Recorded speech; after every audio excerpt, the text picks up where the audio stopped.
Olá, amores! Tia Lorena mais uma vez gravando uma aula de ciências. Claro que eu não poderia deixar de falar, né, da atividade de casa. A atividade de casa foi para você produzir um trabalho sobre as utilidades da água. Gente, cada trabalho um mais perfeito que o outro, né? Quem me mandou, tia Lorena também já deu a nota direitinho, tá? É interessante que todas as atividades que sejam passadas, se for de pesquisa, que você faça. E o legal disso tudo, né, porque faz exatamente praticamente 2 semanas, porque na sexta passada a gente não teve aula, lembra da troca do feriado? Então hoje nós vamos dar continuidade também à utilidade da água. A tia Lorena vai falar um pouco sobre água líquida e água sólida, né? Vai falar um pouco também sobre as utilidades da água, para que ela serve, o que está acontecendo com o aquecimento global e os problemas ambientais, né? Tudo isso envolve a nossa água e a gente sabe que a água é um solvente universal. Tá bom? Nós vamos saber a utilidade dela, o que tem no nosso corpo, por que ela é importante, ok? Vamos começar na página 138. Água líquida. É interessante, gente, que você pegue o seu marcador para você estar marcando os pontos principais, ok? Como vimos, a maior parte da água do planeta é encontrada no estado líquido. No entanto, a água também pode ser encontrada nos estados sólido e gasoso. Isso se chama o quê? Como ouvia aí de casa, os 3 estados físicos da água, né? Sólido, líquido e gasoso. Sólido, tia Lorena, em forma de gelo. Líquido, a água, né? A água que tem nos oceanos, a água que tem nos mares. E o gasoso são as nuvens, ok? Continuando. No estado líquido, a água é encontrada, por exemplo, nos rios, mares, oceanos, lagos e lagoas. Dessa forma, a água é mais acessível aos seres vivos, inclusive às pessoas, tanto para o consumo quanto para a realização de atividades diversas com o uso da água. Até aqui tudo bem, gente? Continuando. Também é possível encontrar água no estado líquido nos lençóis subterrâneos, ou seja, que fica lá embaixo, aqueles lençóis também chamados lençóis freáticos. Tá? A tia Lorena vai falar um pouquinho deles. Vou subir aqui mais um pouco. Essa água não é muito acessível às pessoas, essa dos lençóis subterrâneos. Existe também, né, esses lençóis subterrâneos, muitas das vezes as pessoas utilizam para fazer poço, né? Porque tem água embaixo, então esses são os tipos de lençóis subterrâneos. Se você observar, bem aqui no glossário, né, vai estar explicando o que é. Ó, lençóis subterrâneos são reservatórios de água e podem ser de 2 tipos. Os freáticos, formado pela água presente nos espaços vazios do solo, ou o artesiano, formado na água presente abaixo do interior da camada rochosa. Tia, como é que aparece? Gente, muito fácil. É a água da chuva. Ela se aglomera no solo e ela acaba ensopando até chegar nos lençóis freáticos. Até aqui tudo bem? Subindo aqui mais um pouco. Mas essa água não é muito acessível às pessoas, pois esses lençóis estão abaixo do solo. Geralmente, a água encontrada nesses locais é limpa e pode ser obtida por meio de uma perfuração no solo, que é o caso do poço, cacimbão, não é isso? Aqui eu tenho um exemplo de um animal. Que animal é esse? Água viva. Claro que é feita de água. Por que aqui do ladinho eu tenho uma melancia? Porque ela é coberta de água, né? É interessante, né, quando a gente come a melancia. Ah, tio, eu como muita melancia e não enchi a barriga. Por quê? Porque se desmancha em água. E o nosso corpo, né, ele também contém água. Aqui no finalzinho, os seres vivos precisam de água para sobreviver, porque ela também faz parte da composição de seus corpos. A quantidade de água que compõe os campos dos seres vivos varia bastante entre eles. Por exemplo, entre os animais, as águas vivas são os organismos que mais têm água em seu corpo. Se considerarmos 100 partes, cerca de 98 partes são de água. Isso aqui dos animais, tá? Entre os vegetais, a melancia é um dos frutos que se destaca. De 100 partes, cerca de 98 são água. Eu vou dar um exemplo bem importante, que é a questão do nosso corpo. Né? Contam aí os estudiosos que 70% do nosso corpo é água. Tia, por quê? Porque os nossos órgãos, eles mudam. Eu vou dar um exemplo, né? Nosso pulmão, praticamente 80% dele é água. Não é interessante? Então, a água, ela é útil tanto para os seres vivos, né? Quanto para os animais, que também são seres vivos, quanto para os lugares, né? E a gente sabe disso porque na aula passada a tia Lorena falou um pouco sobre o nosso planeta. Vocês lembram? Vamos aqui, com a lupa na mão. Agora nós vamos responder e colocar em prática. Será que os seres humanos apresentam muito ou pouca água na constituição dos corpos? A tia Lorena já falou. Será, gente? É muito ou é pouco? Em fontes de informação diversa, olha aqui, ó, pesquise. Quando eu falo pesquise, você pode utilizar o Google, você pode utilizar livros, ok? Pesquise a quantidade de água aproximada que existe no corpo de um humano adulto com a idade de 20 e 45 anos. Você pode pesquisar isso aqui no Google, que dá certo, ok?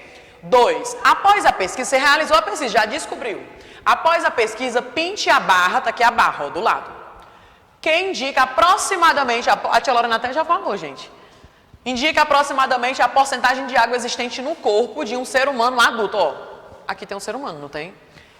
Qual é a porcentagem praticamente? Você vai pintar até ela. Será que é 10, 20? Aí você vai pintando, ok? Terceira questão. O corpo humano tem a água distribuída de diferentes formas de acordo com cada uma de suas partes e regiões. A tia Lorena até falou do caso do pulmão. E os ossos, tia Lorena, tem água? Tem. Praticamente quanto? Mais ou menos uns 20%. Pinte a silhueta do corpo. A silhueta é isso aqui, tá, gente? Você vai pintar.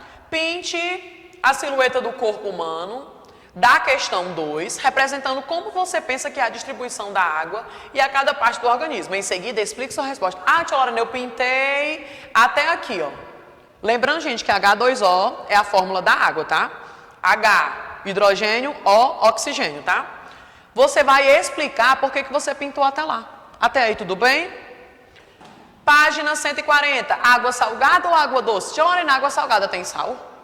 Lembra da camada pré-sal? Tia Lorena já falou um pouco sobre ela. E a água doce, será que tem açúcar? Vamos ver agora.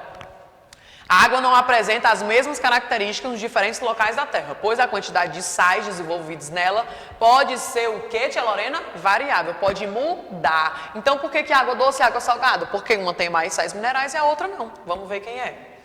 Dos 70% de água que cobre a superfície do planeta, a maior parte é de água salgada e a menor parte é água doce. Isso aqui a gente tem que saber, porque se a água doce acabar, não tem como a gente beber água salgada, né? Mas atenção, a água doce, olha gente, ó, a água doce não tem açúcar em sua composição. Ela apenas tem geralmente menos sais minerais do que a água salgada. Então eu já descobri, a água salgada tem mais sais minerais e a água doce tem menos. Aqui eu tenho um exemplo aqui, ó, nessas fotos, ok? Que está falando e abordando esse assunto. Ainda a água salobra. Ah, tia Lorena, eu posso beber água salobra? Claro que não, gente, ó. Muito pouco em manguezais, onde se encontram os caranguejos, os camarões, tá certo? Região onde o rio e o mar se encontram, ó, o encontro das águas. A água salobra tem mais sais minerais do que a água doce e menos minerais do que a água salgada. Aí é a diferença, né? Então eu tô falando aqui de quê, tia Lorena? Eu tô falando de salinidade, eu tô falando de sal. A concentração de sais minerais em cada um dos tipos de água é conhecida como salinidade. A tia Lorena já falou isso. Você lembra qual a propriedade da água está relacionada com a presença de sais minerais? Olha aqui, gente. Salinidade. A tia Lorena já falou.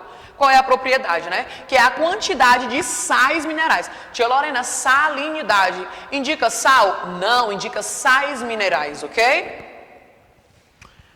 A água tem capacidade de dissolver alguns materiais, com os quais ela entra em contato.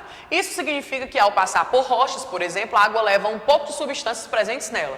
Essa capacidade de dissolver materiais está relacionada à propriedade chamada solubilidade. Opa, eu não vou nem ler isso aqui, gente. Solubilidade eu falo de 3 coisas super importantes. Solvente, soluto, solução. Solvente é o quê? Solvente é o quê? Opa, água universal. Existe outro solvente? Não, só existe a água. A água é um solvente universal. Soluto é o que, tia Lorena? É o que eu misturo na água. E a solução é o que forma a composição do solvente com o soluto. Até aí tudo bem?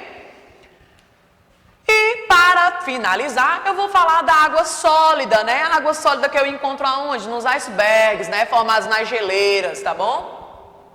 A água sólida é encontrada principalmente em geleiras, em montes e regiões onde neva e em icebergs. A Lorena já falou isso.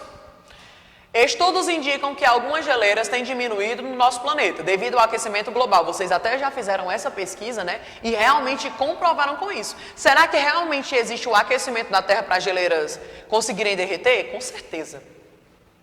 Pois este, ao aumentar a temperatura média da Terra, olha aqui, gente, ó. Ao aumentar a temperatura média da Terra, faz com que o gelo derreta. Uma consequência desse derretimento é o desaparecimento dos habitats dos seres vivos, ou seja, o urso polar, foca, né? Além disso, o derretimento das geleiras eleva o nível dos mares e oceanos e com isso muitas cidades poderão ficar submersas, ou seja, a água ultrapassada. Deus me livre que isso não aconteça, né? Mas é o que pode acontecer. Aqui eu tenho uma foto, ó, da sobrevivência dos animais ameaçados do derretimento das geleiras. Ah, tia, ele vai ficar em extinção? Com certeza, por quê? Como está derretendo, ele não tem um habitat. O urso polar, ele não pode viver num local quente, ok? É interessante isso, por quê, tia Lorena? Porque você não vê um urso polar num zoológico, né, aqui. Para saber mais, opa, se eu estou falando de iceberg, eu não poderia deixar de falar desse filme, Titanic, né? Não é à toa que o navio do Titanic afundou porque bateu no iceberg, não é isso? Você já deve ter ouvido falar de icebergs. E o do Titanic, já ouviu falar? Titanic foi um grande navio que por um acidente colidiu com um iceberg. Se você vê, né, quando acontece lá no filme, quem não assistiu, tiver a oportunidade de assistir, assista. Quando o navio ele bate lá no iceberg, ele passa muito tempo para poder chegar no momento que afunde. Tia Lorena, por quê? Porque ele só fica a ponta, né? O iceberg ele só fica a ponta do lado de fora. E a profundidade dele ele é bem maior, ele é uma pedra gigantesca de gelo. Não é à toa que ele faz um navio afundar, né? E a gente sabe que um navio não é pequeno. Gigantes gelados. Olha aqui o nome que o iceberg recebeu.